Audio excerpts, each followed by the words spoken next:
Major league সকারে প্রকাশিত skilful গোলের তালিকা প্রকাশ করেছে সকার কর্তৃপক্ষ, যেখানে আর্জেন্টাইন জাদুকর লিওনেল মেসি জায়গা করে নিয়েছে প্রথম স্থানে। চলুন সেই গোলটা দেখে আসি।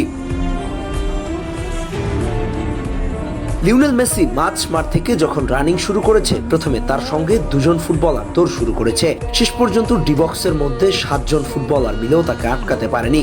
আই রিপিট, পাক্কা 7 জন। কিভাবে আপনাদের এবার একটু দেখাই। যখন দৌড় শুরু করেছে, পেছন থেকে ট্যাকেল করার জন্য দৌড়ে যে 1 2 3 জন, আপনি যদি খেয়াল করেন ঠিক সেই মুহূর্তে বক্সের সামনে ডিফেন্স পজিশনে 4 জন লাইন মেনটেন করে দাঁড়িয়েছিল। কিন্তু পেছন থেকে যখন মেসির নাগাল পেল না প্রথম 3 জন, তখন বক্সের সামনে 4 জন চেষ্টা করছিলেন, কিন্তু তারাও ব্যর্থ।